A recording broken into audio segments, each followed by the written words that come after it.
Estimados estudiantes, este día vamos a trabajar con el tema de la estructura y redacción del párrafo.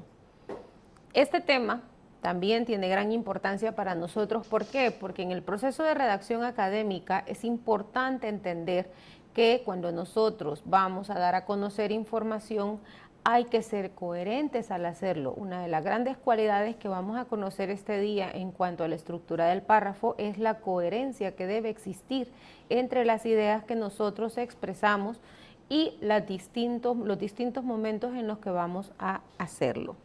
Pero, ¿qué es un párrafo?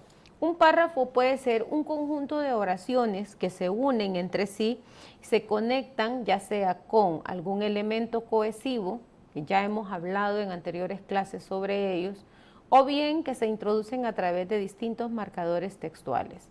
Recuerden que esta parte es importante en el sentido de que aquí es donde comienza la coherencia, saber utilizar los marcadores textuales, elementos cohesivos, conjunciones que permiten que yo comprenda bien qué es lo que se está diciendo.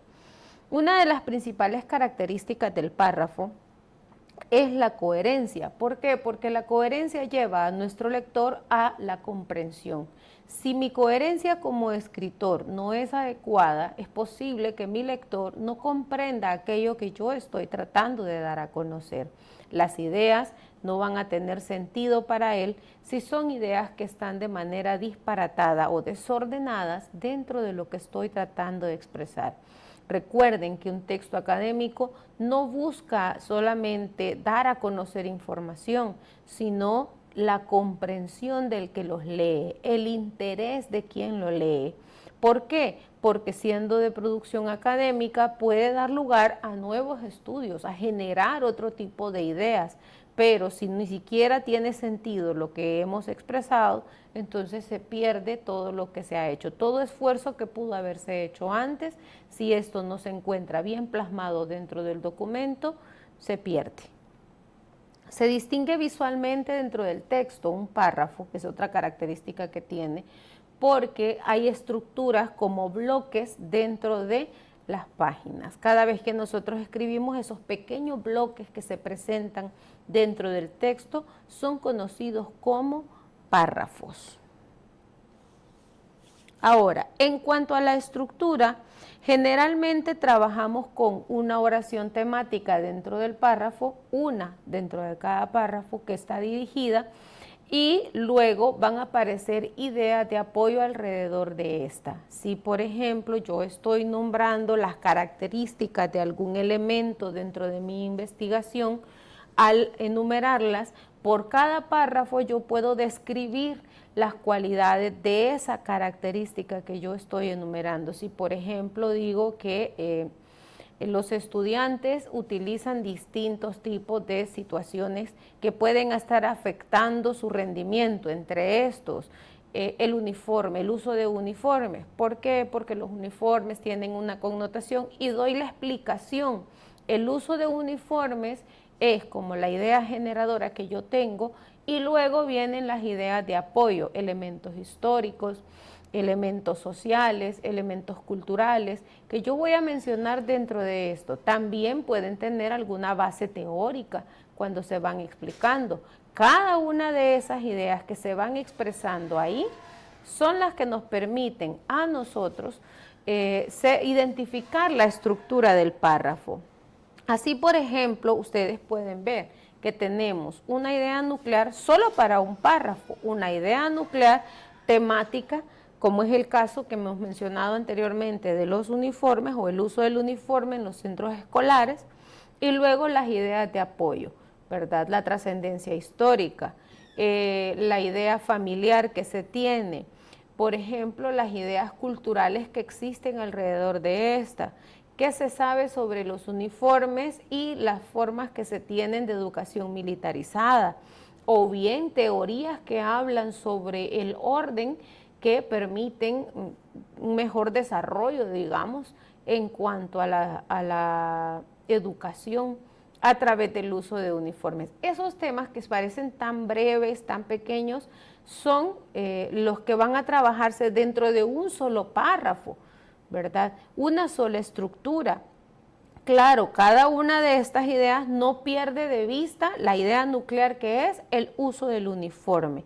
Además de esto, debo tener en cuenta que cada una de estas ideas debe estar enlazadas entre sí, es decir, si son 5 oraciones distintas que van a referirse al uniforme, cada una de ellas debe tener sentido y enlazarse entre sí. Recuerden que para eso se utilizaban los elementos cohesivos, el sin embargo, el pero, el más, el sí, el y otras palabras que se pueden utilizar. Cada una de esas ideas que se van enlazando entre sí y que forman parte del párrafo son considerados actos de habla, de ahí que nosotros le hemos colocado acá acto, ¿verdad? La diferenciación que hay.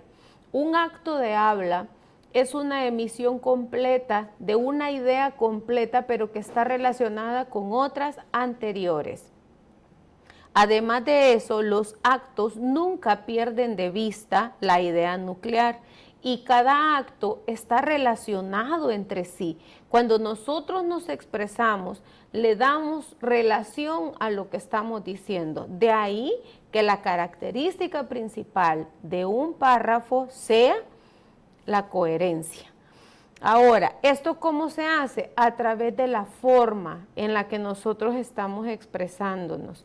Recuerden que un párrafo tiene esa forma narrativa, pero que consecutiva de ideas y de pequeñas oraciones que se forman. Aquí bien es posible que utilicemos oraciones y que también puedan darse en algún momento algunas proposiciones, no preposiciones, proposiciones, es decir, oraciones que no tienen independencia propia o que de alguna manera se enlazan con otras y permiten que haya secuencia entre lo que se está diciendo. Cada una de estas formas que va a tener, que pueden ser, unas pueden ser coordinadas, otras pueden ser subordinadas, otras simple y sencillamente van a aparecer como oraciones simples, semiestructuradas, párrafos muy estructurados o párrafos muy sencillos, todos y cada uno de ellos van a presentar esta idea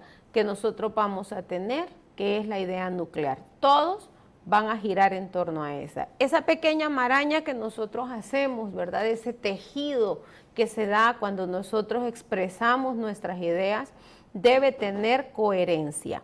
La coherencia y la cohesión. La coherencia es el sentido que le damos. La cohesión es qué elementos utilizamos para que ese sentido sea alcanzado. Es de tener muchísimo cuidado respecto a eso. Ahora bien, un pequeño ejemplo que yo traigo para ustedes respecto a esto es el siguiente. Leo para ustedes. La web deja ver su evolución en su nueva versión, la web 2.0. Su auge radica en la posibilidad que tiene el usuario de poder administrar sus productos intelectuales e intangibles, siendo él el único director de su mundo virtual. Las redes sociales que se generan gracias a esta versión facilitan que la realidad del individuo se emancipe en términos de información. Facebook, Flickr, MySpace, Wikipedia y los blogs son un ejemplo de ello. Bien, como pueden ver, en esta presentación hay una oración que ha sido subrayada. Esa es la idea principal o la idea generadora. El resto de ideas que hemos mencionado, desde mayúsculas hasta los puntos, son ideas de apoyo. ¿Cuántas ideas de apoyo se pueden expresar en un solo párrafo? Más o menos 5 es lo que se puede utilizar. Si no, pues lo convertimos en un nuevo párrafo porque posiblemente ya estemos hablando de otro tema. O si necesitamos ahondar, vamos a tener que dar pie a un nuevo párrafo para eso. Entonces, hay que entender que la oración principal en este caso es la web. ¿Qué es lo que no se pierde de vista? La web, la nueva versión de la web, que es la web 2.0. En ese periodo era la web 2.0. Ahora bien, todo lo que se dice alrededor de eso, ya sobre las redes sociales, los productos, los mundos virtuales, esos son temas de apoyo o ideas de apoyo para la idea principal que hemos mencionado. Cualidades principales que puede tener un párrafo. Recuérdense que su característica principal es la coherencia. Hemos hablado también de la cohesión, pero vamos a mencionar aquí también la unidad. ¿Por qué hay unidad dentro del párrafo? Porque cada párrafo debe desarrollar una sola idea principal. De ahí el término de unidad. Una sola idea principal. Las ideas que se generan alrededor de esa idea principal son ideas de apoyo. Es decir, su enfoque no se pierde. No perdemos de vista aquello de lo que estamos hablando. Y si terminamos de hablar ya de este tema, cerramos con un punto y aparte y entonces entramos a otro párrafo. De ahí la coherencia y la cohesión. Ahora bien, la gran pregunta en todo esto es ¿cómo se produce un párrafo? ¿Qué hacemos nosotros para poder escribir un párrafo? ¿Qué es lo primero que deberíamos de hacer? Quizás lo primero que yo debo hacer, son ideas que a veces tenemos, es ponerme a escribir. Y no directamente es eso, ¿verdad? Para poder sentarnos a escribir, como estamos hablando de documentos académicos, hay que tener en cuenta que primero debemos ilustrarnos, es decir, haber leído suficiente, sustentarnos de distintas referencias que sirvan para eso que yo quiero hablar. Si ustedes recuerdan, uno de los primeros pasos que damos para poder realizar una investigación es leer, revisar documentación que está adecuada. ¿Cuánto es el mínimo que deberíamos de revisar sobre un tema para poder hablar de él? 25 referencias es lo único que nos están pidiendo. Eso da pie a que nosotros podamos entender por lo menos un poco el tema del que estamos hablando. Recuerden que todo eso que vamos a hablar debe venir de algo actualizado, revisar documentos actualizados. A esto que estamos mencionando es a lo que se le conoce como preescritura. La producción de un párrafo lleva un proceso increíble de preescritura. ¿Por qué? Porque lo primero que entra siempre es la idea que voy a trabajar. ¿Con qué idea quiero trabajar? ¿Sobre qué quiero hablar? Basados en eso, entramos a un acopio de ideas de apoyo. Ese acopio de ideas de apoyo es aquello que yo ya leí y que me permite tener claridad sobre lo que se quiere decir. También puede ser que yo no haya referenciado mucho, que haya leído tal vez 1 o 2 documentos y me parece que las ideas que tengo son bastante claras. Ok, pero para poder dar los siguientes pasos es necesario haber revisado más documentos. No solamente leemos artículos científicos, también debemos revisar libros teóricos, teorías fundamentadas que nos lleven a entender mejor esto que nosotros vamos a expresar. Para poder hacerlo de forma adecuada, es ideal que nosotros recurramos a la creación de mapas conceptuales. Los mapas conceptuales, como ya se ha visto anteriormente, pueden desarrollarse muy bien desde Word o bien en este tiempo ya existen algunas aplicaciones que podemos utilizar para generarlos con alguna soltura, ¿verdad? Que sea más sencillo para nosotros y que además de ser sencillo, se vea mucho más presentable. Podemos trabajar con distintas aplicaciones que son gratis y que se encuentran en la web para que esto sea adecuado. También hay que decidir la estrategia con la que vamos a trabajar. Para escribir un párrafo hay que decidir una estrategia, sí. Hay que decidir si la idea principal va a dar inicio al párrafo o va a aparecer en el medio o bien la vamos a declarar al final del párrafo. Tenemos que tener claridad en cómo queremos nosotros expresarnos, qué queremos que nuestro lector entienda. El suspenso que se puede crear con un párrafo cuando nosotros lo escribimos, ya sea porque dejamos la idea principal para el final, como un cierre, es muy interesante. Los documentos académicos sí nos lo permiten porque nosotros estamos haciendo un uso adecuado de la referenciación.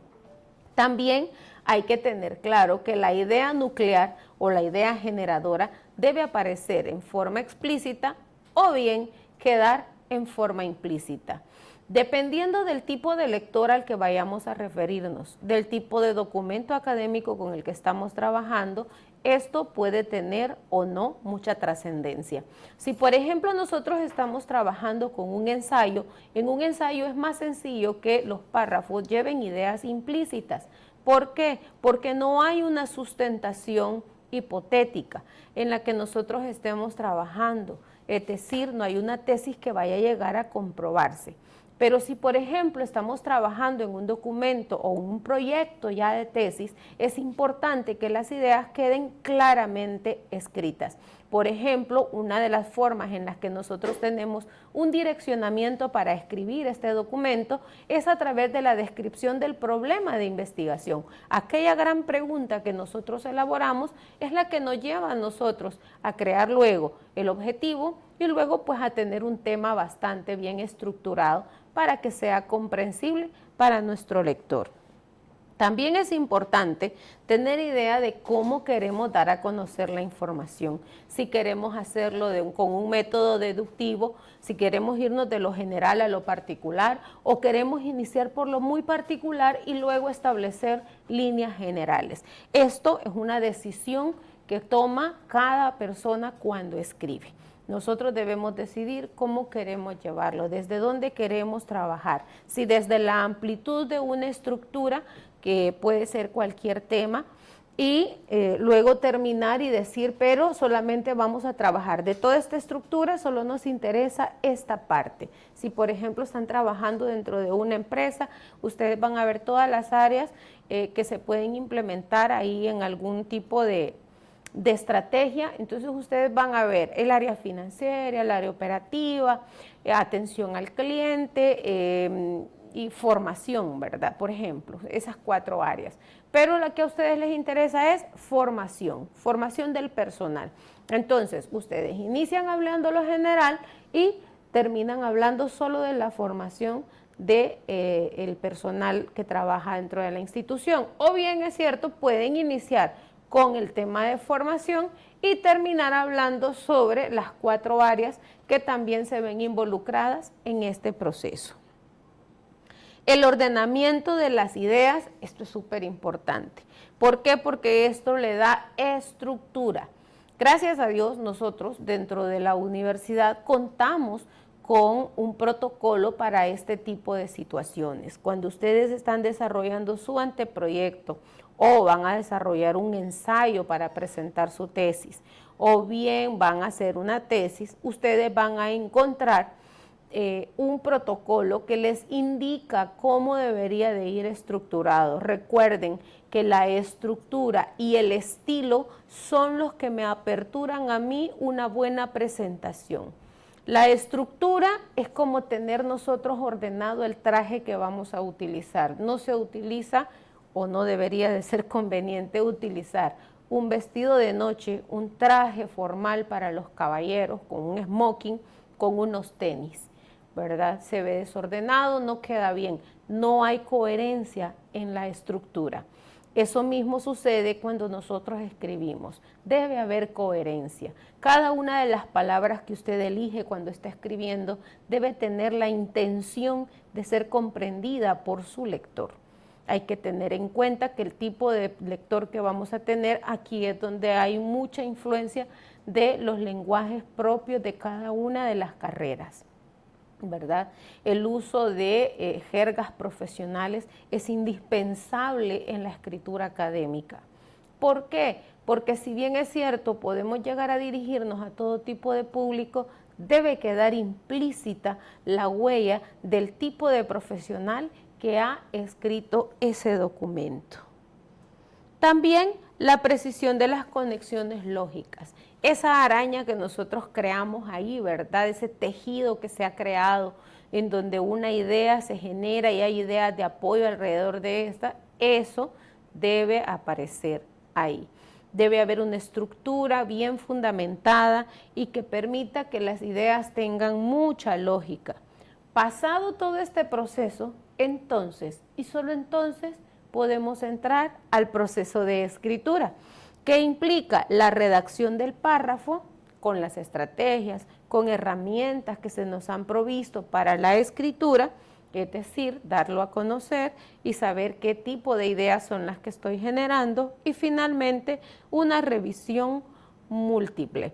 Esto tiene que ver con el pulimento que le damos a nuestro documento, es decir, ya lo escribí, empiezo a leerlo. Es ideal como estrategia para poder comprender mejor y verificar la coherencia de un texto que se lea en voz alta. ¿Por qué? Porque usted pone en juego 3 de sus sentidos, 4 de sus sentidos. Usted puede escuchar, puede ver y al mismo tiempo lo está hablando. Entonces, más o menos usted tiene una idea, y si además ya lo escribió, hay 4 sentidos que han intervenido. Luego se encuentra la extensión. ¿Cuán extenso puede ser un párrafo?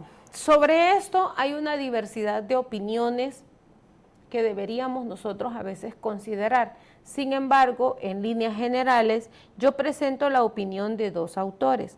Uno de ellos es uno de los grandes autores que dirige los procesos de escritura y ha dado a conocer teorías fundamentales sobre la escritura académica y la escritura creativa. Es Daniel Cassani. En su libro La cocina de la escritura, Daniel Cassani describe que la medida correcta o la medida justa de un párrafo sería de un máximo de 4 a 5 proposiciones. Es decir, no más de 5 ideas generadas dentro de él. La idea principal y 4 que puedan respaldar. Si hay más, podemos entrar en algún proceso de cansancio para nuestro lector y caer nosotros en un problema de ambigüedad al escribir. También Ávila lo presenta de la siguiente manera: la extensión del párrafo está definida por razones conceptuales y estéticas. Yo repito, Daniel Cassani dice de que podemos cansarnos y al mismo tiempo podemos caer en ambigüedad. 2 cosas que no son permitidas dentro del párrafo.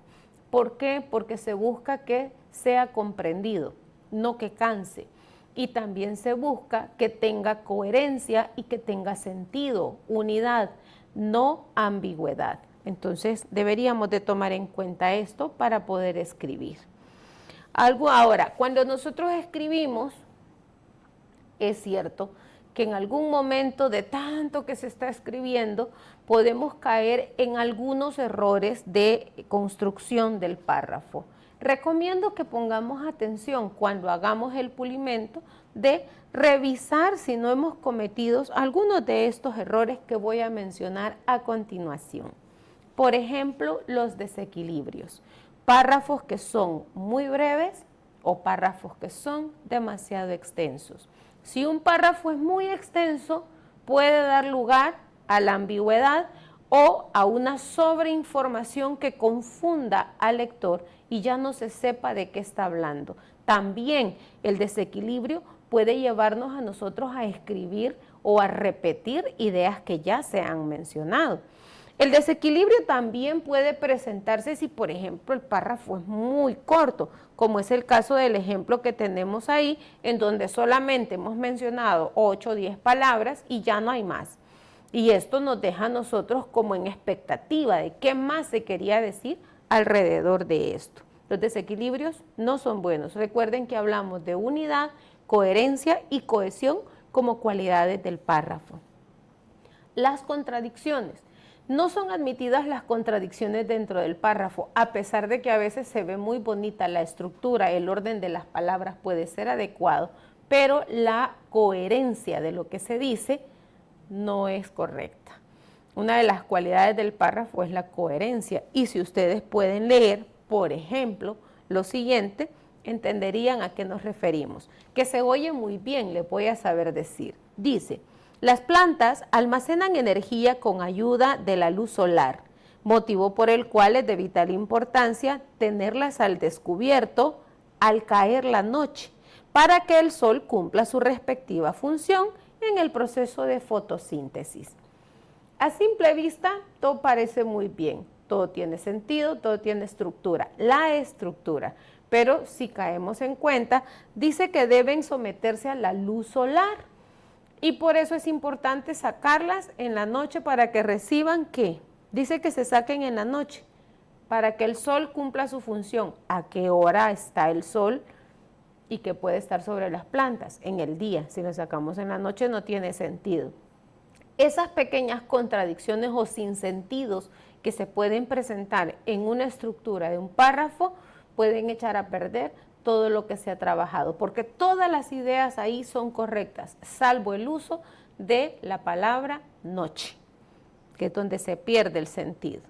Luego están las repeticiones y los desórdenes. Las repeticiones innecesarias pueden darse en muchos casos. A veces van a aparecer, por ejemplo, en escrituras de términos jurídicos, hay necesidad de hacer repitencia de términos, ¿verdad? Por ejemplo, cuando se están haciendo convenios, dice el compareciente o la compareciente se compromete a esto o se desliga de tal compromiso. Asimismo, el compareciente, nuevamente lo vuelven a mencionar, pero esos son escrituras académicas ya especializadas. Pero en general, si por ejemplo lo estoy ocupando para un proceso de una tesis, de un ensayo, yo debería de tener este cuidado. El ejemplo que tenemos a continuación lo deja ver. Juan David lleva 65 años trabajando para el mismo banco. Ahora su edad le vislumbra un descanso merecido. Este descanso se lo ha ganado por el periodo que lleva laborando. A los 65 años, la jubilación es el estatus más añorado y esperado por el mismo Juan David, que demuestra ya tener la voz apremiante de poder exigir su derecho de jubilación. Vemos repetición de palabras y vemos desorden. ¿Por qué? Porque existen algunas formas que pudimos haber ocupado para estructurar mejor esto. Juan David lleva 65 años trabajando para el mismo banco, ahora su edad le vislumbra un descanso merecido, mismo que se ha ganado por el periodo que lleva laborando. A su edad, el estatus más añorado y esperado es el de demostrar la apremiante necesidad de exigir la jubilación. Hemos utilizado lo mismo que está en el párrafo, pero en palabras más sencillas. Se ha acortado, por supuesto, y no hemos caído en la repitencia. Otro error que puede llegar a cometerse es la perífrasis. Las perífrasis son importantes porque sí podemos utilizarlas cuando, por ejemplo, nosotros hacemos citaciones o queremos dar a conocer información que va de la mano con todo esto. Pero si caemos en demasiados rodeos, si le damos muchas vueltas al asunto, entonces puede perderse lo que estamos diciendo y dar información que resulta innecesaria y que nos lleva a la larga a una falta de comprensión y de coherencia de parte nuestra. Por ejemplo, la liberación de los secuestrados se llevará a cabo en los próximos 5 días y aunque no se tiene claro en dónde, cómo y a quién les serán entregados los rehenes, se sabe que esta liberación es un as bajo la manga para el gobierno, puesto que traerá nuevas esperanzas para el pueblo que tanto reclama la paz en el país. Ahora, si dice que van a liberar a los secuestrados, pero no nos dice dónde, no nos dice cómo, no nos dice quién, no nos dice la estructura, pero todavía le agregamos nosotros que el gobierno se va a beneficiar mucho y que eso le va a llevar paz al país, no puede ser porque no tenemos seguridad de la idea anterior. Entonces, utilizar perífrasis o estructuras que son muy ambiguas o que le dan muchas vueltas al asunto también puede hacer que nuestra escritura pierda sentido. Las rupturas. Utilizar rupturas dentro de la escritura es dar esos brincos que a veces damos, de una idea a otra, en donde venimos hablando de un tema y de pronto perdemos al lector con la idea de una ruptura porque ya no se sabe de qué estábamos hablando. Veníamos hablando, por ejemplo, del párrafo y de pronto estoy hablando de citas bibliográficas y ya me perdí en el tema. Es importante, por ejemplo, acá ustedes van a oír, no quedaron muy claras las decisiones del gobierno. El vicepresidente celebró el nombramiento del nuevo funcionario y manifestó que espera que continúe la labor que venía desempeñando su antecesor. ¿De qué estábamos hablando? De las decisiones del gobierno y de pronto estamos mencionando algo sobre felicitaciones y las gestiones anteriores. No tienen sentido. Esas rupturas dentro del mismo párrafo son un sinsentido que nos hacen perder a nosotros la coherencia y a nuestro lector la comprensión. Los párrafos lata. Se conoce como párrafos lata aquellos que son demasiado extensos y que en vez de abarcar, por ejemplo, una página más o menos puede llegar a tener entre 3, 4, 5 párrafos, a veces dependiendo de la extensión que estos tengan. Pero de pronto ustedes se van a encontrar con documentos en donde un párrafo inició en una página y terminó 3 páginas después.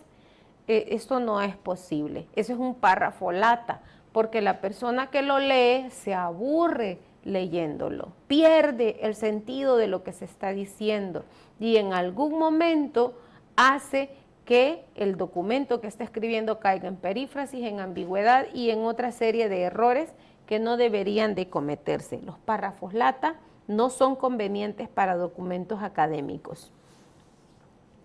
Son cantinflescos, la verdad. Las citas que son impertinentes. Fíjense que esto de las citas impertinentes sí es muy importante en documentos académicos. Muchas veces, no digo que todos, pero muchas personas van solicitándole, por ejemplo, a alguien que les ayude ahí a redactar. Tienen una idea, van escribiendo, pero nunca fueron sustentando con lo que otros autores han dicho. Cuando deciden hacer la sustentación, es decir, incluir citas, referencias, entonces empiezan a agarrar los documentos, los revisan y agarran el primer párrafo que encuentran por ahí, que creen que tiene sentido y lo colocan, lo meten por alguna parte de la estructura del documento y ya quedó. Esto puede volverse una cita impertinente, que si bien es cierto, es una buena cita, no tiene nada que ver con lo que se ha venido hablando. Hay que tener mucho cuidado.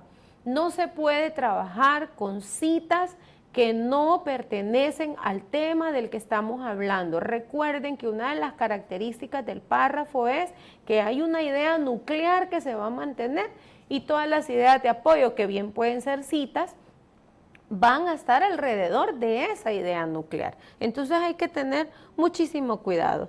Leo para ustedes el ejemplo que está por acá. Al escribir, se debe tener en cuenta que el proceso y los pasos para lograrlo tienen distintos parámetros, distintos a los que se podrían utilizar para hablar.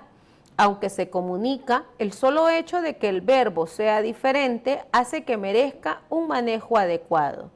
Puedo prometer ser sincero, pero no ser imparcial. Goethe.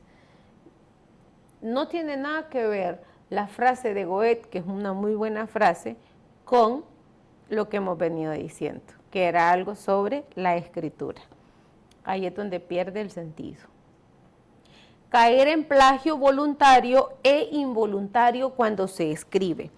En estos casos, fíjense de que a veces se recurre a las ideas de otros para dar a conocer algo que yo tal vez quiero decir. Y está bien si yo, por ejemplo, utilizo las citas. Las citas académicas son importantes. Pueden ser de más de 40 palabras, pueden ser de menos, eso no es problema.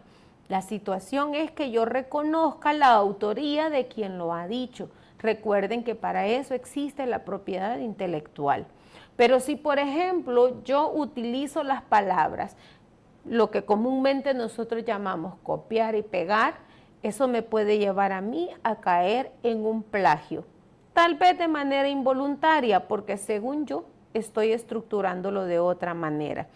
pero de pronto puede ser también de forma voluntaria, es decir, que yo solo copie y pegue, por ejemplo, una noticia, la copio y la pego dentro de un documento académico y creo que he dicho lo necesario. No debería de ser así.